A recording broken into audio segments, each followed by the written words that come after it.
Este ciclo de charlas que se llama El amor en tiempos de pandemia consta de 3 charlas que van a ser estos 3 próximos jueves, hoy día, el próximo y el que sigue, y hoy día partimos con el cerebro enamorado.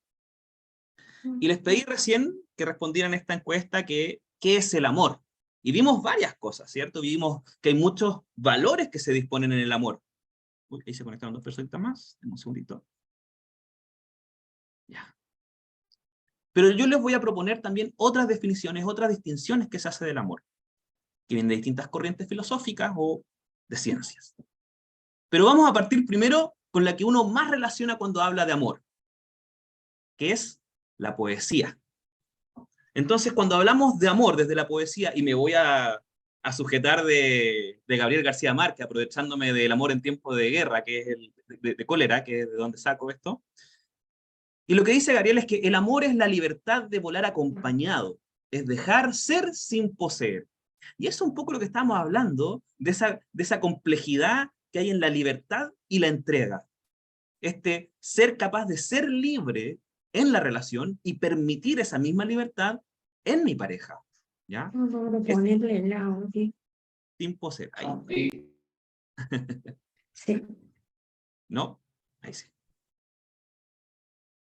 Entonces, esta es la postura romántica que tenemos para entender el amor. Ay, qué lindo esto es sentir y ser libre en el amor. Somos libres, como palomas. Pero, saliendo un poquito de esa corriente más romántica, vamos a una corriente más filosófica. ¿Bien? Y vamos a tomar de la mano de Søren Kierkegaard, que uno me encanta cómo él dispone las cosas, y lo que propone Kierkegaard es que el amor es la fuerza que aniquila el ego y libera al ser humano de la servidumbre de sí mismo, y le predispone a amar de forma universal e incondicional. Entonces, lo interesante de esto es que cuando hablamos de amor, hablamos de aniquilar el ego, y eso es superar ese individualismo que tenemos, ese servidumbre que tenemos bajo nuestra propia individualidad y lo que nuestro propio deseo culmina. Nos ponemos en esta postura de un amor incondicional, de entrega absoluta, que finalmente es cuando hablamos de amor, es en ese sentimiento, ¿ya? Pero qué difícil es hablar de aniquilar el ego, porque hablaríamos entonces como que supero mi propio amor propio, valga la redundancia, es como sesgo mi propio deseo, y ahí es cuando empezamos a entrar con estos conflictos.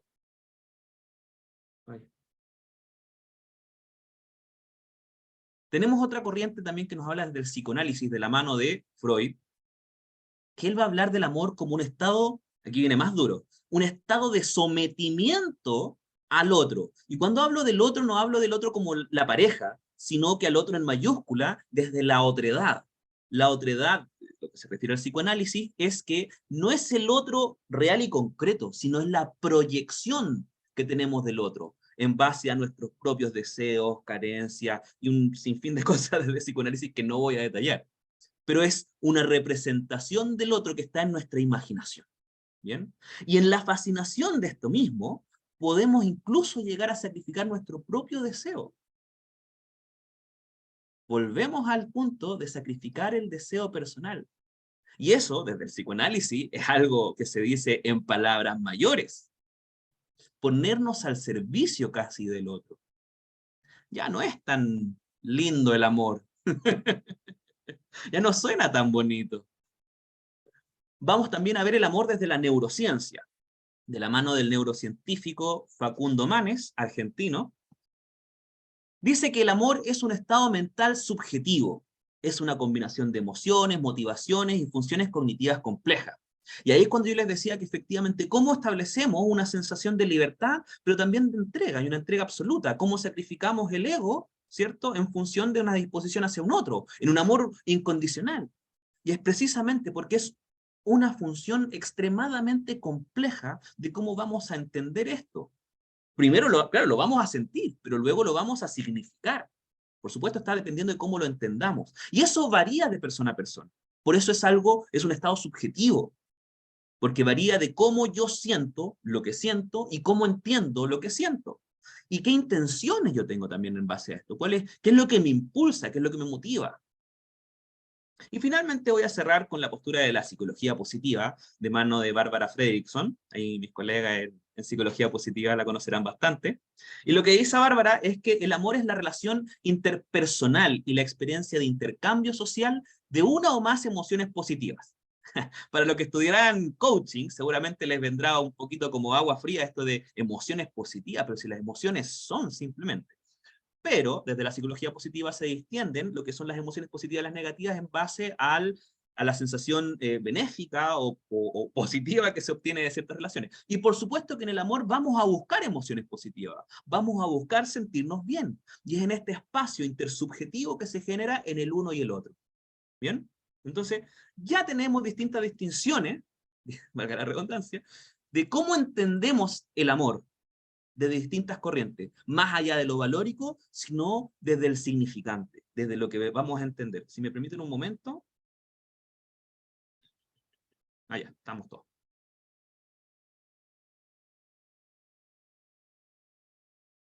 Pero voy a proponer algo más, algo que me gusta mucho utilizar cuando hablamos de amor, y tiene que ver con algo que construye la psicología social, que habla de los arquetipos amatorios. Y define 6 arquetipos del amor, 3 como primarios y 3 como secundarios, que vendrían a ser los pilares sobre los cuales el amor en el fondo se desglosa. El primero que vamos a definir se llama Eros. El amor desde el Eros es el que famosamente se refiere al amor romántico, ese amor libidinoso, ese amor pulsional, ese amor desde el deseo, de ese no puedo vivir sin ti, ¿ya? Desde el Eros vamos a hablar cuando el amor es algo que se siente muy intensamente, pero puede carecer de toda lógica y sentido. Siempre me dice que hay 2 conectándose y solo me sale 1.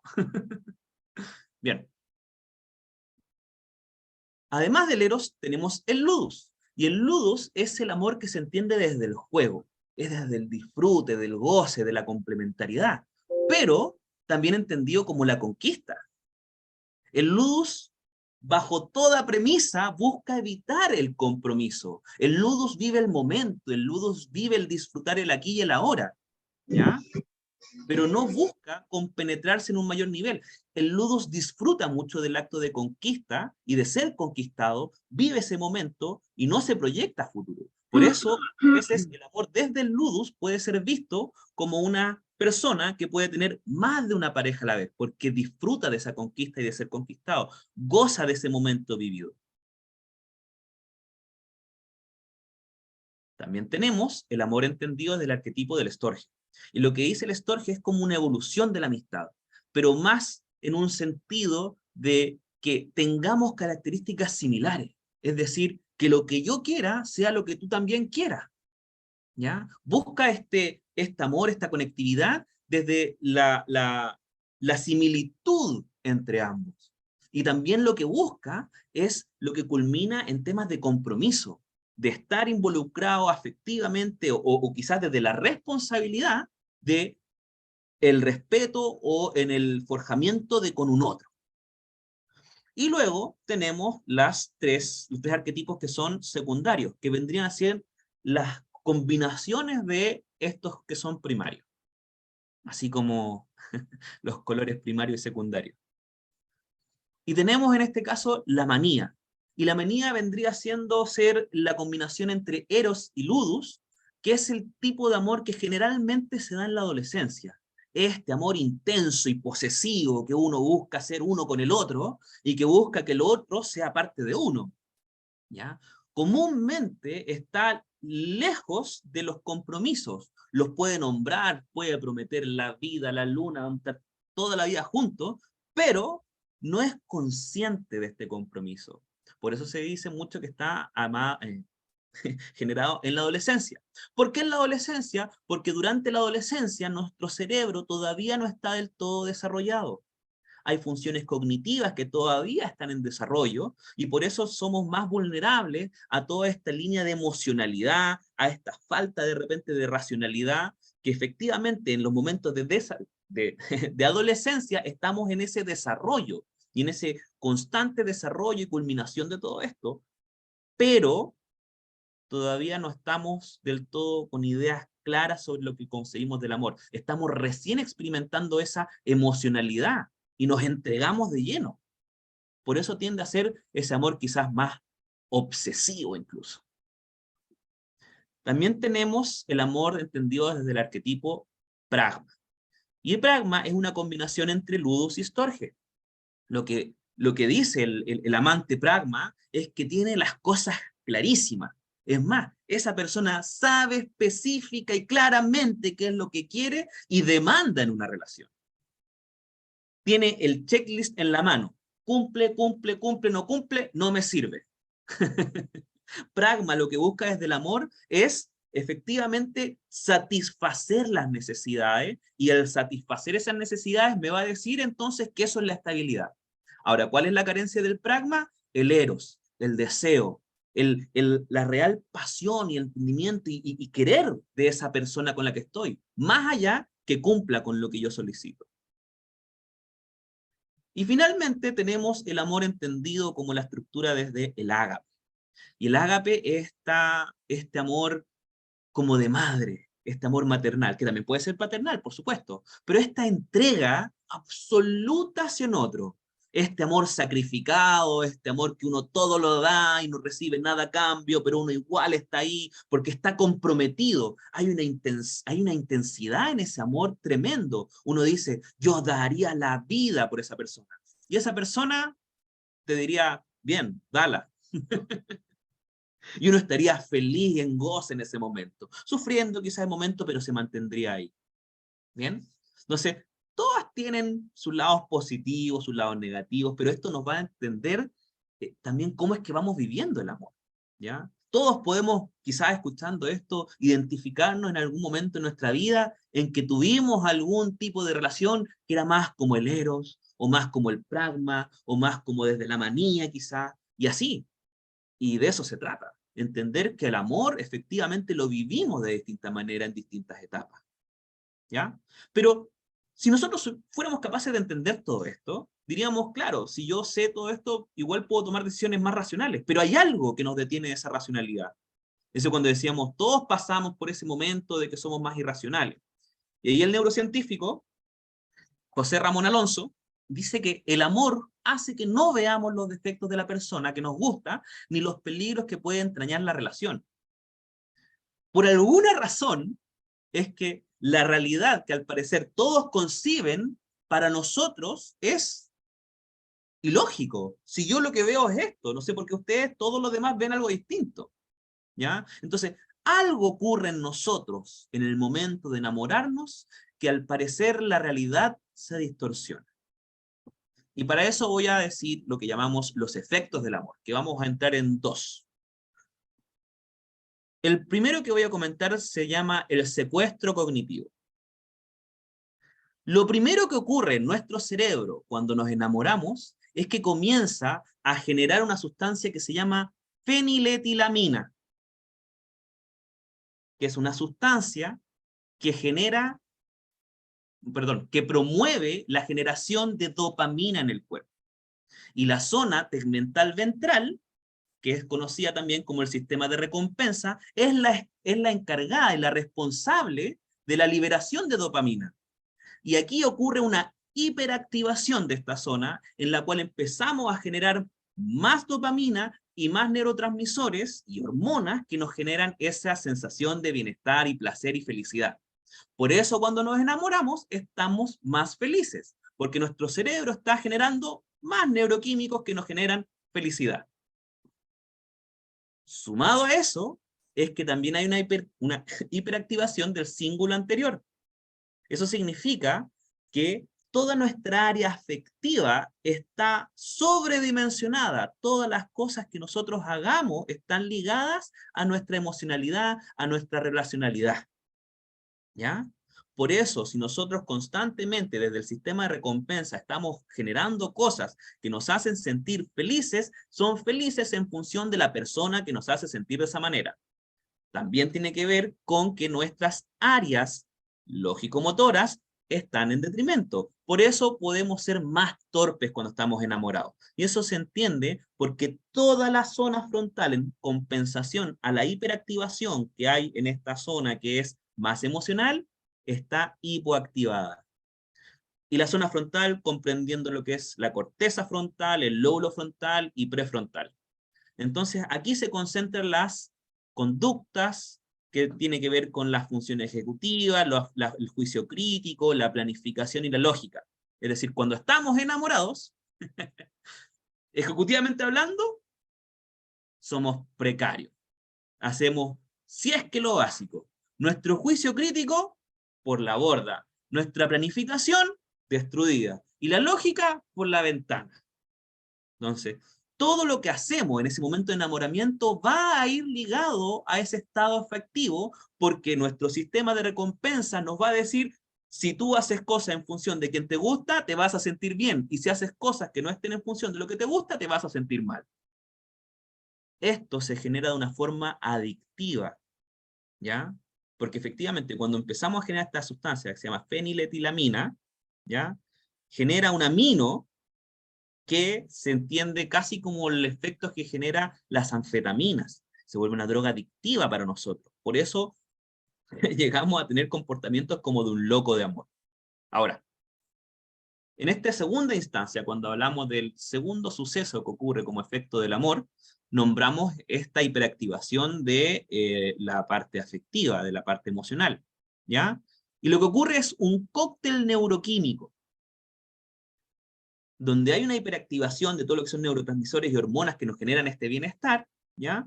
Lo vamos a articular en 3 etapas que ocurren. La primera es la etapa del deseo, que esta es previa al enamoramiento, incluso, ¿ya?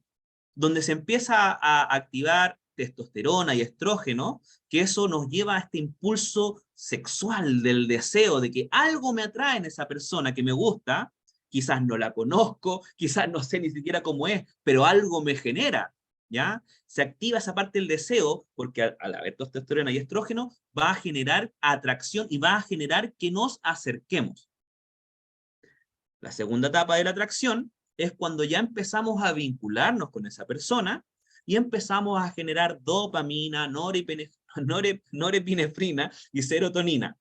¿Qué es lo que genera esto? La dopamina, conocida como la hormona de la felicidad, efectivamente nos hace sentir felices y contentos cuando estamos con esa persona que queremos, ¿ya? La norepinefrina nos lleva a estados casi eufóricos de cómo nos sentimos, de esa felicidad, pero multiplicada por 1000.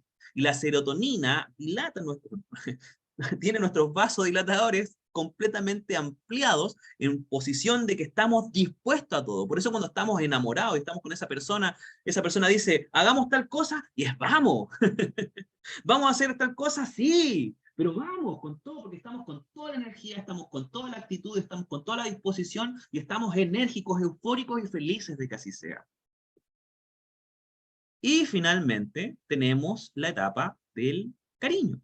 La fase del cariño se comprende por una liberación de oxitocina y vasopresina, que desde el amor se entiende como esa sensación de seguridad, de confianza que genera la pareja, esa sensación como de estabilidad, que me permite estar bien y tranquilo.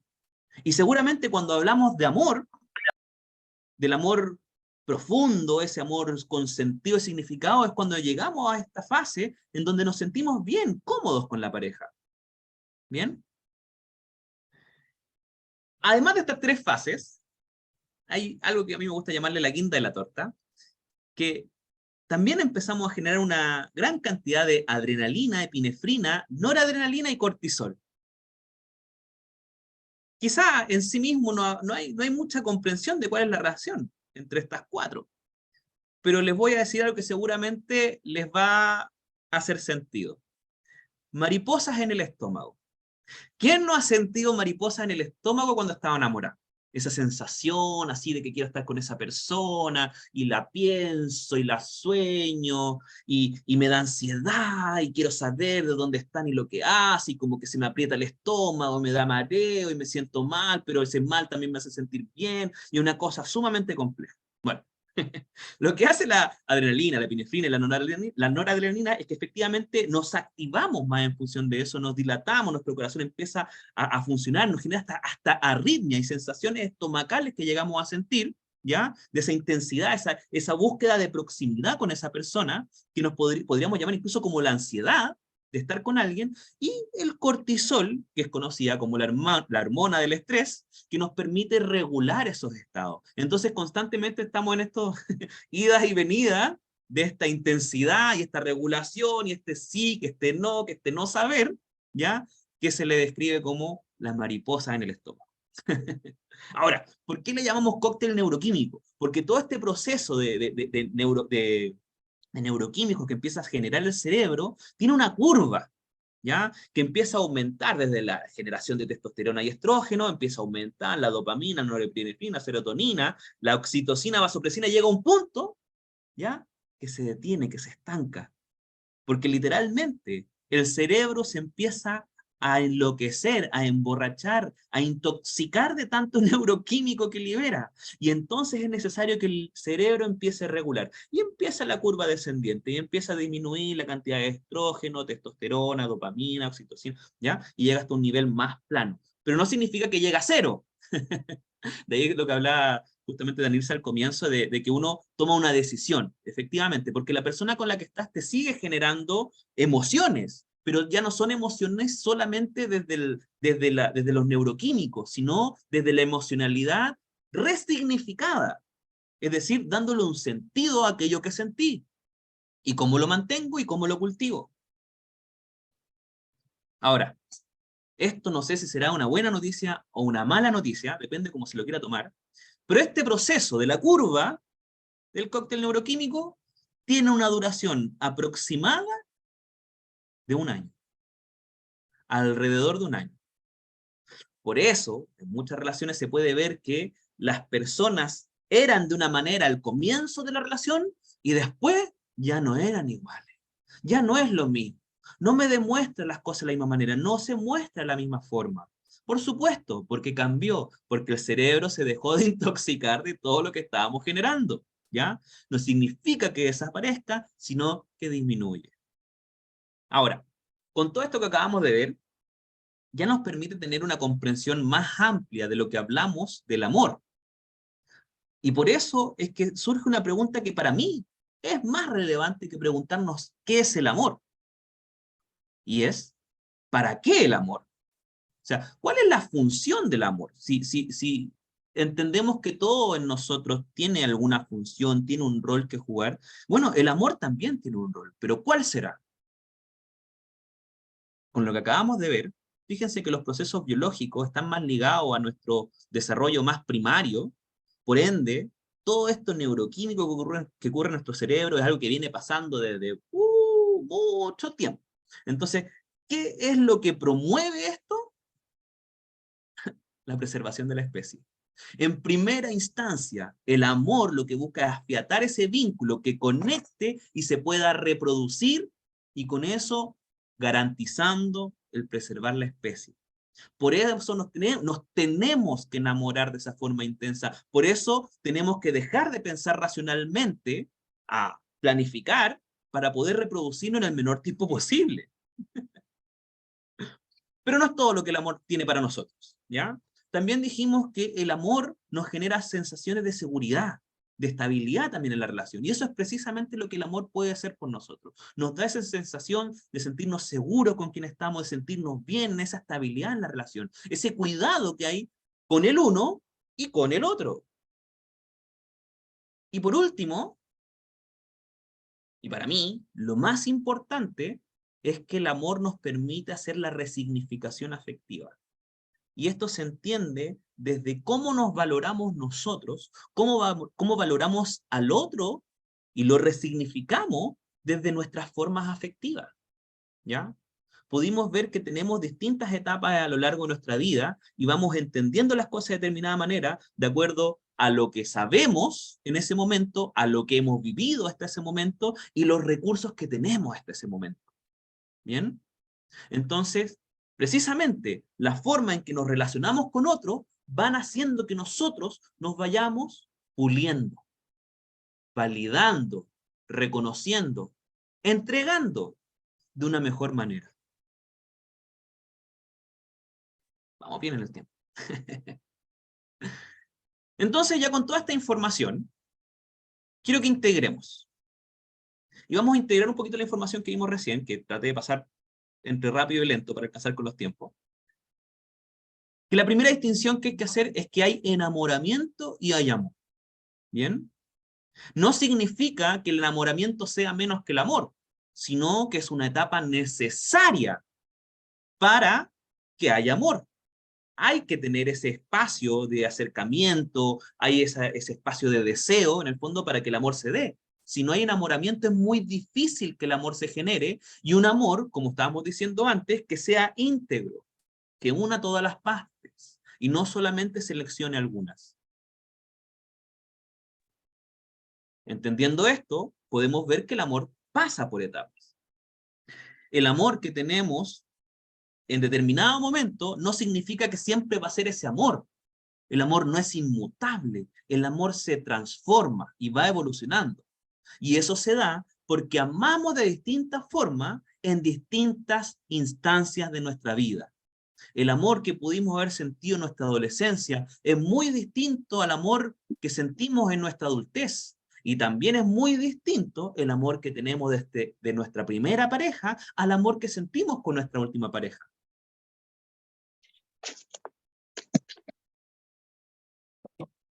Otra cosa que hay que entender también es que el amor es tan real como el momento que se vive. Y esto es para las personas que pueden pensar de que si no cumplieron con lo que dijo en su momento, es decir, vamos a estar toda la vida juntos, no, yo te quiero a ti, no quiero a nadie más, no importa lo que ocurra, y todas las cosas que se pueden haber dicho y luego no se cumplen, no significa que fueran falsas, significa que en ese momento que se vivió, se sintió de esa manera, ¿ya? Y una frase para poder entender eso es que el amor es eterno hasta que deja de ser.